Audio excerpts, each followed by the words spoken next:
Greetings, friend.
Hello there.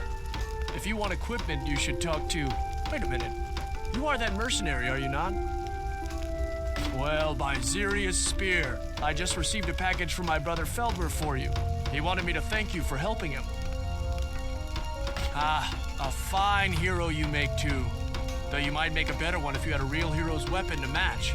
Please accept this token of Feldweir's thanks.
Returned. Not much of a homecoming, is it, child? Young Dreven, did he return as well? Many suspected as much. The elven heart is sensitive to such passings. He will be well mourned. This game of alliances is hellish to play. A single misstep can bring such terrible atrocities.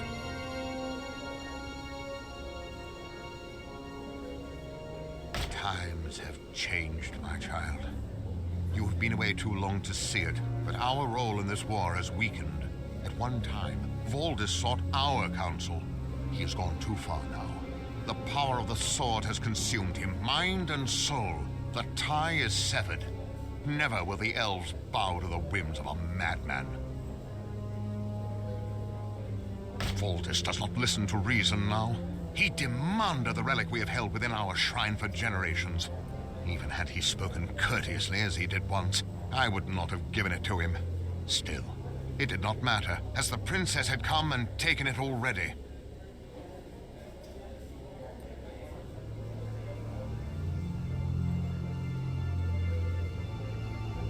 Indeed, my child. You missed her by a few days. There was a precious relic, more dear than all the gold in Valdis's temples. Now that it is gone, I can tell you that the relic was the Aegis of Death. So, you have heard of this artifact. The Aegis are objects of great power. The princess pleaded with us to release the one we held, so that she could bring it to the safety of Snowbrook Haven and its full garrison. There, the heart of the Resistance wages war against Valdis's forces. With the Aegis, they may have the strength they need to crush his foul army. I could not refuse her. There is more at stake in this war than the safety of one small town. The princess and her royal guards carried the Aegis away on a caravan 3 days ago. It is safe for now. Its whereabouts are shrouded in a haze not even Amrin is able to pierce. And while Valdis is traveling to the castle as well, he will not take the same road. Her Highness meant to go by the old ways through the forests. Still, I fear the Aegis will be vulnerable soon. You are no longer driven solely by your own needs, I see. I am proud of you. It seems this place is not the only thing that has changed. Their route was to the south across the bridge. Unfortunately, there's not much left of the bridge now.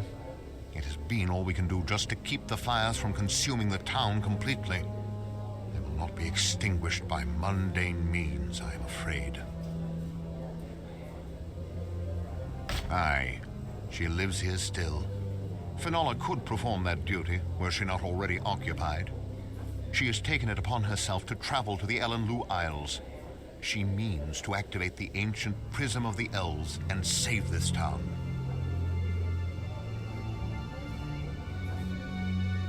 The Prism of the Elves was created by our ancestors. Isteru himself filled it with his own energy. It is to be used only in times of dire need, for its power will be greatly diminished long after its healing rains have ceased.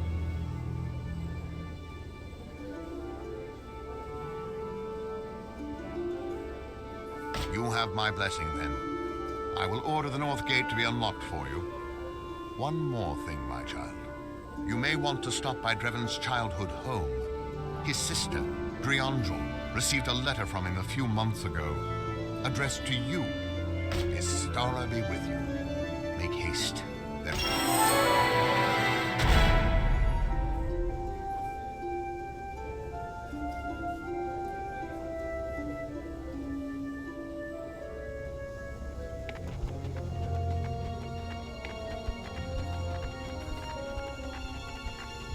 The elder seemed surprised to see you.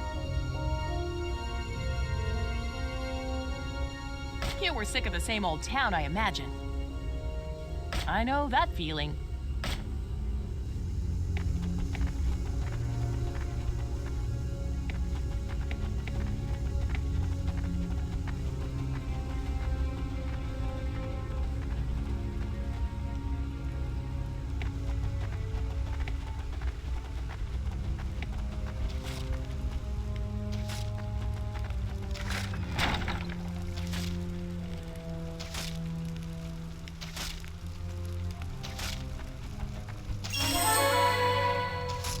May the spirit of Istero guide your mind. The first sorcerer of the elves is always with those who apply his teachings well. Or perhaps you would like to hear a tale from the days of old. My tale is long and eventful. Do you have the time to sit and hear it? My tale begins in the sunrise of elven history. Long ago, in the age before this one, the elves were just mastering our gifts of foresight, empathy, and sorcery. In those days, most of the Edhel were akin to the mundane folk of Arana, blind to the arcane senses. There were few, however, who had begun to unlock the secrets of the ether world. The most advanced was a young elf, Arinth. Arinth was both a sorcerer and a craftsman. He created a beautiful staff and enchanted it with magics that amplified his abilities in a manner in which no elf had ever thought possible. But, well, this story does not end happily. Aaron's newfound power consumed him, scorching his mind until he was but a raving beast, stronger than all of the Edhel, save for two, Ystero and Ystora. It was they, the great leaders of our race, who, linked with the minds of all of our people, were finally able to rip the staff from Aaron's hands. Aaron's power, while dimmed without his staff, was still great enough to protect them both from final destruction. While Ystero transported Aaron to a prison of his making, Ystora separated the staff into its parts and secured them in guarded reliquaries across the continent. Time passed as it always does, and Aaron and his staff were relegated to the dusty tomes of legends, all but forgotten. Indeed, this tale was lost for an age, but as I was cleaning up the mess Valdis left us, I found a strange volume lodged in a crack in the wall. This house once belonged to Kirglithiel the historian, and this book contains his account. If Kirglithiel's words are true, then Aaron's staff must still exist, waiting to be found by one who can master it.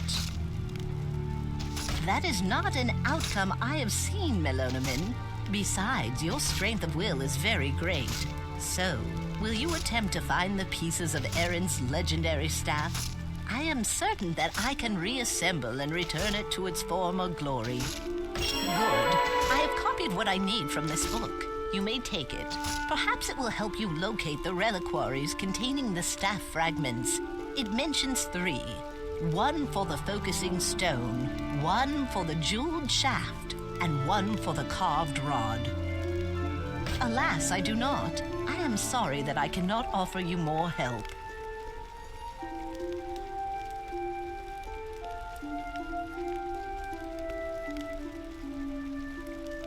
A ghost, you say? I'm not well versed in such matters, but Lysanor the mage has studied the spirit world for many years. You can find her in her magic shop.